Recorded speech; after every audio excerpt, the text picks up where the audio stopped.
Career success platform channel पर मैं गौतम शर्मा आप सभी का हार्दिक स्वागत करता हूं। CTET previous year question series को आगे बढ़ाते हुए आज की क्लास में हम कवर करेंगे 22 दिसंबर 2021 के पूछे गए एसएसटी पेपर सेकंड के क्वेश्चनों को एक्स्ट्रा फैक्ट में डिटेल के साथ।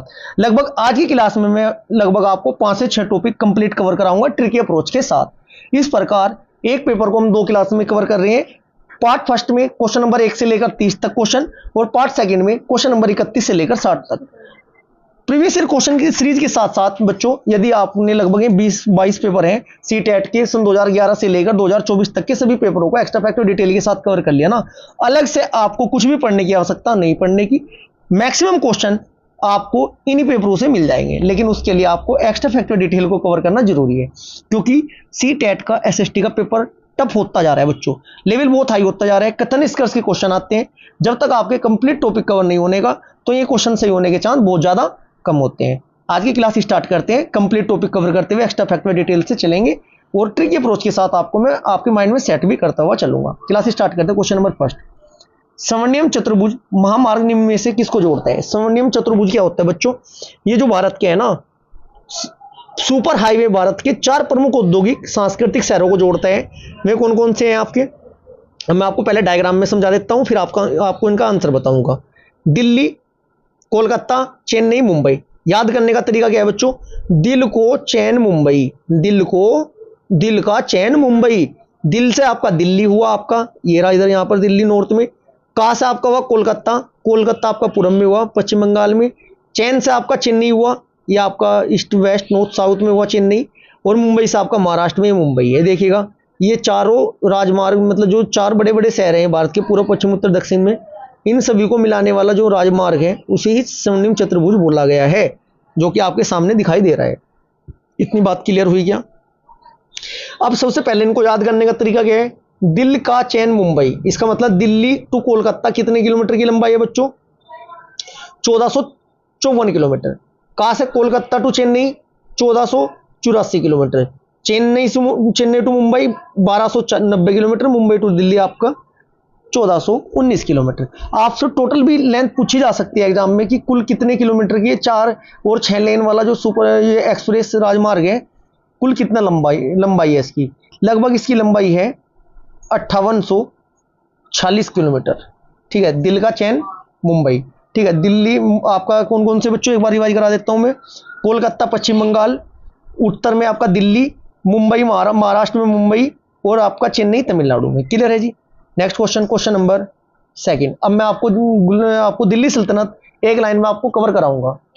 ठीक है जी, दिल्ली सल्तनत को एक लाइन में कैसे याद कराता हूं? क्वेश्चन नंबर 2, कालक्रम के अनुसार 13वीं शताब्दी के बीच दिल्ली के शासनकाल का सही उत्तराधिकारी क्रम चुने। ठीक है जी, कोई बात नहीं। अब मैं आपको बता देता हूं ट्रिकी अप्रोच के साथ समय पीरियड, सबसे ज्यादा शासनकाल कौन से शासक ने किया,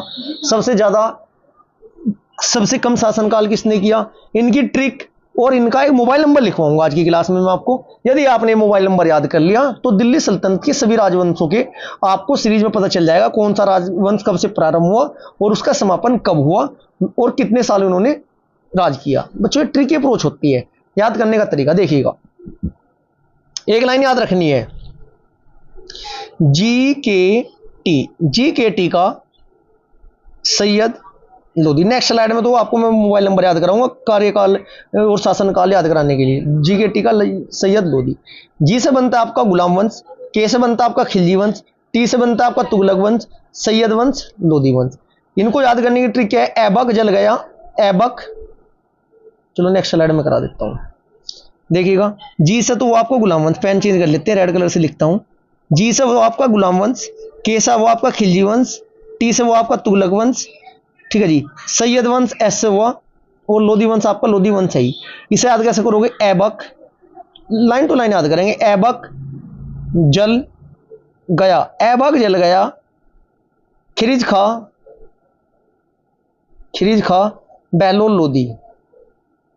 क्लियर जी? इसका मतलब जी से क्या हुआ आपका गुलाम वंश के संस्थापक, ऐबक से क्या हुआ कुतुबुद्दीन ऐबक थे।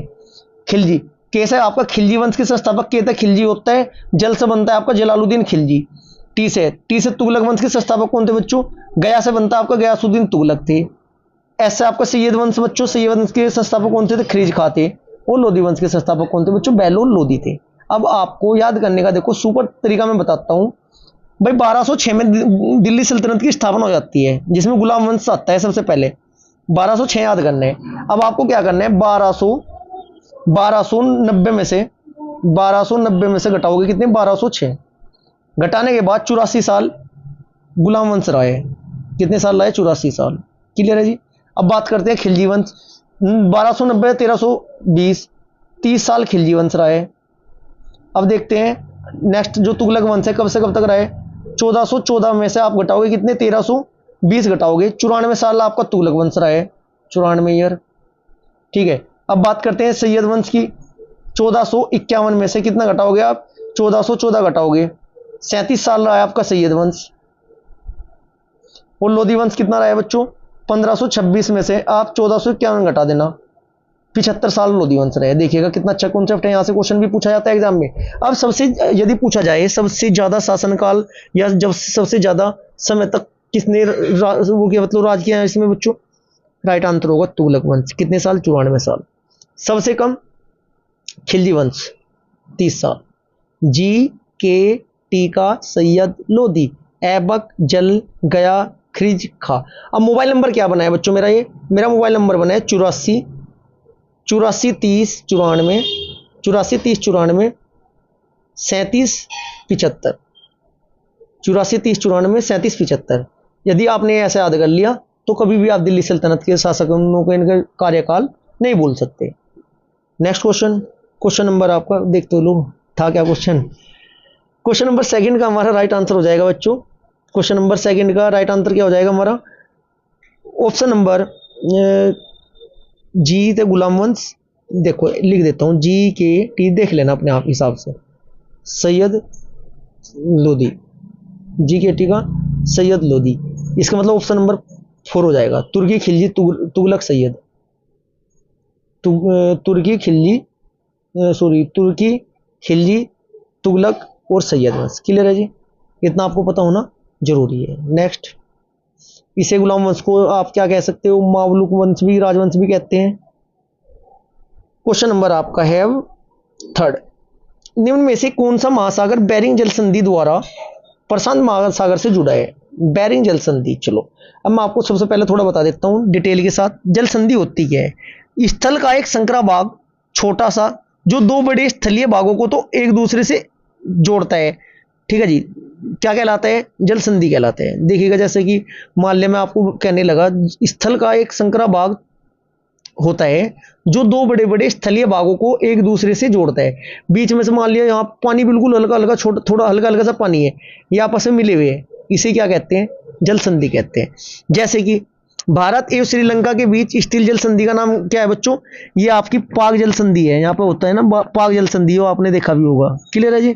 चलो अब देखते हैं क्वेश्चन के अकॉर्डिंग, क्वेश्चन में क्या कहा गया था। क्वेश्चन में क्या कहा गया, महासागर बेरिंग जल संधि द्वारा प्रशांत महासागर से जुड़ा है। चलो जी देखते हैं, आपका जो है ना ये बेरिंग जल संधि कहाँ है बच्चों, बेरिंग जल संधि आपकी ये रही, बेरिंग स्ट्रेट। क्लियर है जी। इधर आपका चुक्सी सागर है। क्लियर है जी। अब मैं आपको बता देना चाहता हूं होता क्या है इसमें, आपका क्वेश्चन नंबर थर्ड का राइट आंसर हो जाएगा, ऑप्शन नंबर थर्ड हो जाएगा आर्कटिक महासागर, क्योंकि आर्कटिक महासागर ऑप्शन में मिलेगा आपको। छोटे वाले महासागर भी मिल सकते हैं लेकिन आर्कटिक महासागर मिलेगा। बेरिंग जल संधि ना आर्कटिक महासागर को प्रशांत महासागर से जोड़ती है, और वैसे बात करें एशिया को उत्तरी अमेरिका से अलग अलग भी करती है। महासागरों को जोड़ेगी, स्थल भागों को अलग करेगी। क्लियर है जी। आर्कटिक महासागर पांचों महासागर में सबसे छोटा महासागर है, जो कि प्रशांत महासागर सबसे बड़ा महासागर है। ये देखो महासागर को जोड़ दी, पानी को तो आपस में मिला दिया और स्थल भाग अलग हो गए, ऐसे भी आप बोल सकते हो। चलो नेक्स्ट क्वेश्चन नंबर 4, गर्भगृह क्या है। गर्भगृह क्या है होता है बच्चों, मंदिर के शीर्ष पर बनी एक संरचना होती है। मंदिर देखे होंगे आपने। मंदिर स्थापत्य कला बता देता हूं मैं आपको। भारत में ना मंदिर स्थापत्य कला 3 प्रकार की है। मंदिरों को 3 शैली है। नंबर 1 तो होता है नागर शैली, नंबर 2 होता है बच्चों द्रविड़ शैली, नंबर 3 होता है आपका बेसर शैली। नागर शैली के जो आपके नागर शैली के मंदिर होते हैं उसमें क्या होता है, एक तो मंदिर काफी बड़ा होता है और उसकी बराबर में छोटे छोटे मंदिर बने होते हैं, वो तो आपकी नागर शैली में, जैसे कि डायग्राम नंबर 1 में दिखाया गया है नागर शैली का। दूसरे जो मंदिर होते हैं बच्चों बने हुए द्रविड़ शैली के होते हैं। द्रविड़ शैली के क्या होते हैं बच्चों, छोटे छोटे छोटे छोटे उनके वो मंदिर उठे रहते हैं, बीच से में एक बड़ा मंदिर होता है, ठीक है जी। और बेसल शैली के क्या होते हैं, छोटे नुमा नहीं होते हैं, अलग से पूरे के पूरे उठे रहते हैं छोटे छोटे करके, ठीक है। और ये फ्लैट होता है। चलो मैं अब आपको बता देता हूं इसमें क्वेश्चन के अकॉर्डिंग गर्भगृह क्या है। मंदिर के शीर्ष पर बनी एक संरचना, मंदिर के शीर्ष पर बनी एक संरचना को गर्भगृह नहीं कहते, मंदिर पर बनी एक शीर्ष संरचना को क्या बोलते हैं, आमलक बोलते हैं, ठीक है जी। जो मंदिर के ऊपर ध्वज लगता है वहां उसे क्या कहते हैं, आमलक कहते हैं। According to option number first आपका, यह आपका गर्भगृह का गलत हो गया, इसको तो आमलक बोलेंगे, आमलक। मंदिर के अंदर का एक सभागार जहां लोग इकट्ठा होते हैं, मंदिर के केंद्र में रखा एक छोटा महत्वपूर्ण बक्सा, एक कमरा जहां मंदिर में देवी या देवता की मूर्ति रखी जाती है। चलो मैं अब आपको बता देता हूं गर्भगृह होता क्या है। गर्भगृह एक मंदिर का ना, गर्भगृह वो होता है जहां पर मूर्ति स्थापित होती है। जैसे अभी रामलला जी की मूर्ति स्थापित हुई थी, गर्भगृह में स्थापित की थी। चलो मैं आपको डायग्राम में दिखा देता हूं। चलो जी, मंडपम क्या होंगे, जो ये छोटे छोटे मंदिर होंगे ये आपके मंडपम होते हैं। शिखर क्या होता है, आमलक, जो ऊपर झंडा लगता है ना, वो मतलब जो स्टील टाइप में होता है उसे आमलक बोलते हैं। शिखर उससे नीचे होता है। गर्भगृह बिल्कुल मिडिल में होता है, ये जो आपके सामने मैं सर्किल करके दिखा रहा हूं। चबूतरा या मंच होता है जहां से चढ़ना स्टार्ट करते हैं, इतना आपको पता होना चाहिए। ये मंदिर शैली से क्वेश्चन एग्जाम में पूछा जाता है, इसलिए इसे कवर करना बहुत जरूरी है। Next question, question number 5। जलवायु के बारे में दिए गए कथन ए और बी पर विचार करें तथा सही उत्तर का चयन करें। ए, किसी स्थान पर अनेक वर्षा में मापी गई मौसम की औसत दशा को जलवायु कहते हैं। बी, किसी स्थान की जलवायु सिर्फ उसकी समुद्र से दूरी तथा ऊंचावच पर निर्भर करती है। क्वेश्चन नंबर 5 का आपका राइट आंसर हो जाएगा ऑप्शन नंबर ए सही है बिल्कुल बिल्कुल, लेकिन बी क्या है, गलत है। ए सही है बिल्कुल, जबकि बी क्या है आपका बच्चों, गलत है। Next question number 6। वर्षा और कोहरा जैसी घटनाएं वायुमंडल की किस परत में अंतर होती है। चलो मैं आपको नहीं बताऊंगा, डायग्राम के अकॉर्डिंग पूरा टॉपिक कवर कराऊंगा, आंसर सुन देना। चलो जी देखिएगा, यह पृथ्वी की सतह है। पृथ्वी की सतह से ऊपर जाते हुए सबसे पहले आपका सौरमंडल आएगा। नंबर 2 आपके लिए होती है समतामंडल। नंबर 3 आपकी होती है मध्यमंडल। नंबर 4 होती है आयनमंडल। नंबर 5 होती है वायुमंडल। जो आपके सौरमंडल है पृथ्वी की सबसे नजदीक की सतह है और इसे संवहन मंडल भी कहते हैं। वायुमंडलीय घटनाएं सारी सौरमंडल में होगी। देखिएगा पॉइंट देखो, इन लाइन टू लाइन ये तो क्वेश्चन आएंगे। वायुमंडलीय घटनाएं सारी सौरमंडल में होगी। सबसे ज्यादा घनत्व आपका सौरमंडल का होता है। ग्रीन हाउस प्रभाव आपका सौरमंडल में पाए जाते हैं। ओजोन लेयर आपकी कहां पाई जाती है, समतामंडल में पाई जाती है। ताप समान आपका समतामंडल का रहता है। मौसमी घटनाएं कहां नहीं होती, समतामंडल में नहीं होती। हवाई जहाज वगैरह कहां उड़ते हैं, समतामंडल में उड़ते हैं। रेडियो तरंगे परावर्तित होती है कहां बच्चों, आयनमंडल में होती है। वायुमंडल में क्या मिलती है, गैसें। अब देखो सौरमंडल की बात हो रही है तो राइट आंसर आपका सौरमंडल ही हो जाएगा। वर्षा और कोहरा जैसी घटनाएं वायुमंडल की किस परत के अंदर होती है, सौरमंडल, जो कि मैं आपको डायग्राम में बता चुका हूं। क्वेश्चन नंबर 6 का राइट आंसर होगा ऑप्शन नंबर ए, सौरमंडल। क्लियर है जी। Next question number 7। आग्नेय सेल के बारे में कथन ए बी सी पर विचार करें तथा सही उत्तर का चयन करें। अवसादी सेल ताप और एवं दाब के कारण आग्नेय सेल में बदल जाते हैं। ये सेल पृथ्वी की प्रॉपर्टी पर और पृथ्वी की प्रॉपर्टी के काफी अंदर दोनों जगहों में मौजूद रहती है। ग्रेनाइट और बेसाल्ट आग्नेय सेल के उदाहरण है। क्वेश्चन नंबर 7 का राइट आंसर होगा ऑप्शन नंबर ए, बी और सी सही है तथा ए आपका क्या है बच्चों, ए आपका गलत है। आग्नेय चट्टानें पृथ्वी की ना पपड़ी पर और पृथ्वी की पपड़ी के अंदर गहराई में पाई जाती है और ग्रेनाइट और बेसाल्ट आग्नेय चट्टानों के उदाहरण है। क्लियर है जी। नेक्स्ट क्वेश्चन नंबर आपका है 8। लद्दाख के बारे में निम्नलिखित में से कौन सा कथन आपका गलत है। गलत बताना है, सही नहीं बताना है। गलत वाले को थोड़ा सर्किल करके चले गए। क्वेश्चन नंबर 8 का राइट आंसर होगा ऑप्शन नंबर ए ही हो जाएगा, लद्दाख। इसके दक्षिण में काराकोरम पर्वत श्रेणी तथा उत्तर में जास्कर पर्वत श्रेणी है। चलो मैं आपको थोड़ा सा हिमालय का जो विन्यास है थोड़ा ट्रिक के साथ थोड़ा कवर कराने की कोशिश करता हूं। अब आप समझ लो, हिमालय को जब भी हिमालय क्वेश्चन आएगा तब पूरा कवर कराऊंगा टॉपिक। फिलहाल मैं खाली उत्तर से दक्षिण विन्यास करा रहा हूं। याद करना बच्चों, क्या था, KLJPDS। के से बनता है काराकोरम पर्वत श्रेणी, काराकोरम। एल से बनता है लद्दाख पर्वत श्रेणी। जे से बनता है आपका जास्कर पर्वत श्रेणी। पी से बनता है पीर पंजाल पर्वत श्रेणी। डी से बनता है धौलावीर पर्वत श्रेणी। एस से बनता है शिवालिक। ये 3 आपकी महान हिमालय के अंतर्गत आती है। ये 2 आपकी लघु हिमालय के अंतर्गत आती है। ये आपका शिवालिक क्षेत्र अलग से है। अभी बात हुई थी इस क्वेश्चन में लद्दाख की, देखना KL है क्या, KL है क्या, KL KLJ लद्दाख पर्वत श्रेणी है, एल से तो लद्दाख होगा। के देखो KLJP लिखा था ना, KLJ, एल से बोले तो लद्दाख, लद्दाख से ऊपर क्या है के, नीचे क्या है जे, के से आपका काराकोरम, जे से आपका जास्कर, ठीक है, पर्वत स्थित है। चलो आगे देखते हैं फिर ऑप्शन नंबर सेकंड। जिसमें बच्चों इसलिए बता रहा हूं क्योंकि ट्रिकी अप्रोच के साथ ना आपके पूरा कवर टॉपिक होना बहुत जरूरी है। लद्दाख है ना, लद्दाख उत्तर में काराकोरम रेंज और दक्षिण में जास्कर पहाड़ों से घिरी हुई है, ठीक है जी। ये आपका हो जाएगा ऑप्शन नंबर ए। क्वेश्चन 9, अधिगम भारत के अधिकतर वर्षा मानसूनी पवनों से होती है। बी आर कारण क्या है, भारत उष्ण कटिबंधीय में अवस्थित है। क्वेश्चन नंबर 9 का आपका राइट आंसर हो जाएगा, भारत की स्थिति उत्तर अक्षांशीय क्षेत्र में होने के कारण ना अधिकांश वर्षा बच्चों मानसूनी हवा द्वारा होती है। राइट आंसर आपका सी हो जाएगा। ए और आर दोनों सही है, आर ए की सही व्याख्या करते हैं, दोनों बिल्कुल बात सही है। नेक्स्ट क्वेश्चन, क्वेश्चन नंबर 10, तरंगे तब पैदा होती है जब, तरंगे कब पैदा होती है जब। राइट आंसर होगा ऑप्शन नंबर ए, समुद्री सतह पर पवन बहती है। ऑप्शन नंबर ए हो जाएगा right answer. Next question, question number 11, धात्विक खनिजों के बारे में निम्नलिखित कथन ए और बी पर विचार करें, सही उत्तर का चयन करें। कथन, सभी धात्विक खनिज अलोह खनिज होते हैं। बी अवरक एक धात्विक खनिज का उदाहरण है। क्वेश्चन नंबर 11 का राइट आंसर होगा ए और बी दोनों आपके गलत हैं। गलत क्यों है जी, लोह खनिज धात्विक खनिज होते हैं, सभी धात्विक खनिज अलोह होते नहीं, लोह खनिज धात्विक खनिज होते हैं जिसमें लोहा होता है, जबकि अलोह खनिज भी धात्विक होते हैं लेकिन उसमें लोहा नहीं होता है। क्लियर है जी। और जो धात्विक खनिजों में ना धातु नहीं होती, जैसे चूना पत्थर अभ्रक जिप्सम, ऐसे खनिजों के उदाहरण है। क्वेश्चन 12, निम्नलिखित में से कौन सी कृषि आधारित उद्योग नहीं है। क्वेश्चन 12 का आपका राइट आंसर होगा ऑप्शन नंबर 3, मत्स्य तेल निर्माण उद्योग। नेक्स्ट क्वेश्चन, क्वेश्चन नंबर 13, निम्नलिखित में से कौन सा ऊर्जा का परंपरागत स्रोत है। क्वेश्चन नंबर 13 का आपका राइट आंसर हो जाएगा ऑप्शन नंबर ए, परमाणु ऊर्जा। Next question, question number 14, petroleum और प्राकृतिक गैस जो धरातल के बहुत नीचे पाए जाते हैं का निष्करण जिस विधि से होता है वह है।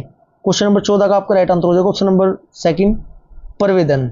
नेक्स्ट क्वेश्चन, क्वेश्चन नंबर 15, हजारों साल पहले लोगों ने रेशम मार्ग सिल्क रूट की यात्रा किस माध्यम से की थी।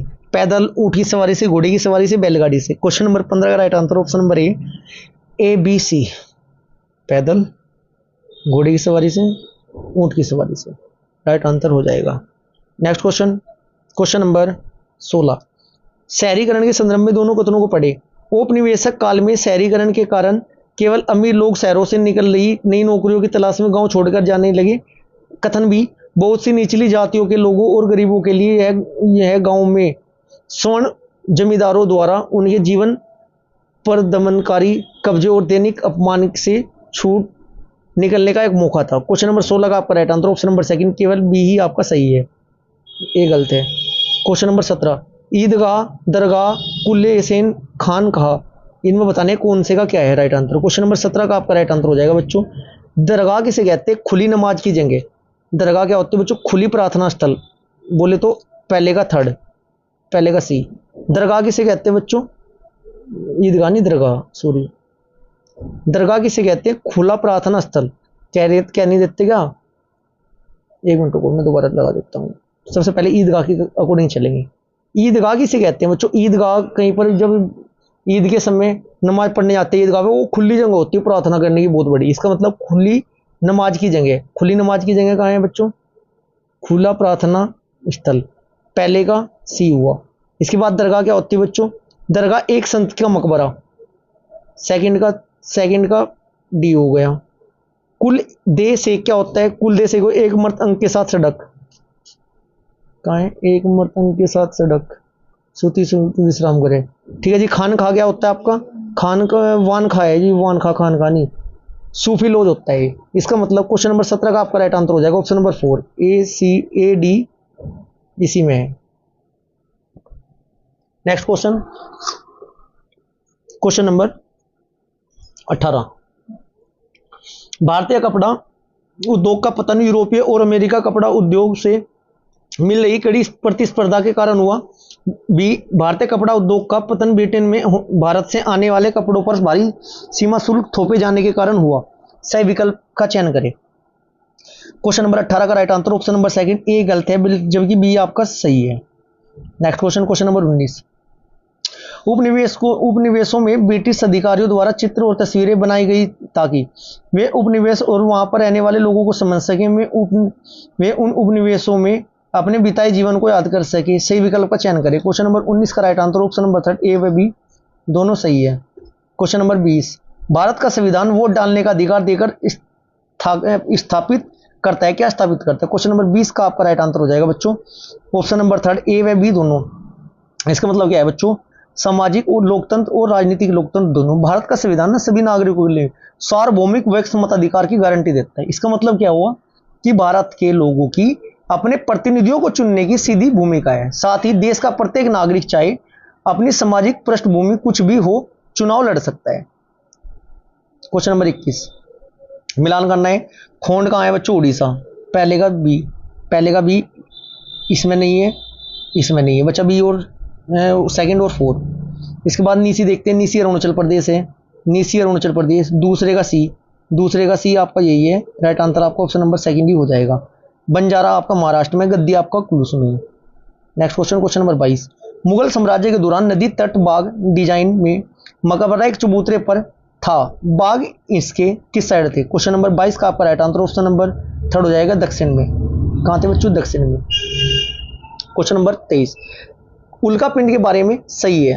क्वेश्चन नंबर 23 का आपका राइट आंसर हो जाएगा बच्चों 23 का आपका राइट आंसर हो जाएगा ये है ना ऑप्शन नंबर ए। ये सूर्य के चारों ओर, ये सूर्य के ओर चारों ओर चक्कर लगाने वाले पत्थरों के छोटे छोटे टुकड़े होते हैं। Question number 24। क्वेश्चन नंबर 24 का मैं डायरेक्ट राइट आंसर बताता हूं बच्चों आपको। क्वेश्चन नंबर 24 का right answer option number third हो जाएगा ए व बी आपको दोनों सही है, क्योंकि इतने लेंथी क्वेश्चन रिपीट तो होते हैं बच्चों, डिटेल कवर करना जरूरी। लेकिन क्वेश्चन 25 अतीत में बनी और प्रयोग में लाई गई वस्तुओं का अध्ययन करने वाला व्यक्ति कहलाता है। क्वेश्चन नंबर 25 का आपका राइट आंसर हो जाएगा ऑप्शन नंबर 4 पुरातत्वविद। नेक्स्ट क्वेश्चन, क्वेश्चन नंबर 26 महाजन पद में मिलने वाले वल्य को उपयोग होता था। क्वेश्चन नंबर 26 का राइट आंसर होगा ऑप्शन नंबर थर्ड सी व डी, कूड़ेदान के रूप में और नाली के रूप में। क्वेश्चन नंबर 26 है। क्वेश्चन नंबर 30 कवर करेंगे बच्चों इस क्लास में हम। आपके 3 क्वेश्चन रह रहे हैं। क्वेश्चन नंबर 27 नीचे दिए गए लक्षणों के आधार पर वनस्पति की पहचान करें। क्वेश्चन नंबर 27 का आपका राइट आंसर हो जाएगा क्वेश्चन नंबर 27 का आपका राइट आंसर हो जाएगा ऑप्शन नंबर थर्ड मैंग्रोव वन। वे वनस्पति खारे पानी में जीवित रह सकते हैं। कैसे भाई? मैंग्रोव वन ही तो रह सकते हैं। ये अंडमान निकोबार द्वीप समूह में पाए जाते हैं, बिल्कुल पाए जाते हैं। सुंदरी इस प्रकार की वनस्पति की महत्वपूर्ण प्रजाति है, बिल्कुल है जी। राइट आंसर हो जाएगा मैंग्रोव वन। क्वेश्चन नंबर 28 निम्नलिखित में से किस शब्दों में 1949 में संविधान की प्रस्तावना में भारत को संबोधित करने के लिए उपयोग किया गया था? क्वेश्चन नंबर 28 का आपका राइट आंसर हो जाएगा 28 का आपका राइट आंसर हो जाएगा बच्चों। मूल रूप से ना अधिनियमित किया गया था प्रस्तावना में राज्यों को संप्रभु, बिल्कुल था, संप्रभु था। लोकतांत्रिक, बिल्कुल था, ठीक है जी। गणराज्य, गणतंत्र नहीं था, गणतंत्र नहीं था, गणराज्य था के रूप में वर्णित किया था। जबकि 42वें संविधान संशोधन 1976 में हुआ था भारतीय संविधान में। उसमें धर्मनिरपेक्ष जोड़ा गया था सब, ठीक है। संप्रभुत्व और लोकतांत्रिक के बीच में जोड़ दिया गया था। इसमें ऑप्शन के अकॉर्डिंग क्वेश्चन आपका गलत था, सभी को उसके नंबर मिले थे। क्वेश्चन नंबर 29 एक जनपद पंचायतें भारत की किस स्तर पर काम करती है? जो गांव में पंचायतें होती है वो किस स्तर पर आपकी काम करती है? वो ब्लॉक स्तर पर काम करती है। Right answer option number second हो जाएगा ब्लॉक। आज की क्लास का हमारा अंतिम क्वेश्चन, क्वेश्चन नंबर 30 भारत में काउंसिल ऑफ स्टेट को खालिस्तान के नाम से जाना जाता है। इसको किसके नाम से जाना जाता है? Option number third Rajya Sabha. Rajya Sabha उच्च सदन होता है। राज्यसभा का सदस्य बनने के लिए 30 साल आयु होनी चाहिए। इसको भंग नहीं किया जा सकता। इसके 1/3 सदस्य प्रत्येक 2 साल बाद सेवानिवृत्त हो जाते हैं। ये क्लास हमारी यहीं पर समाप्त होती है। क्लास आपको अच्छी लगी वीडियो को लाइक करें, शेयर करें। यदि चैनल को सब्सक्राइब नहीं किया तो चैनल को सब्सक्राइब जरूर करें।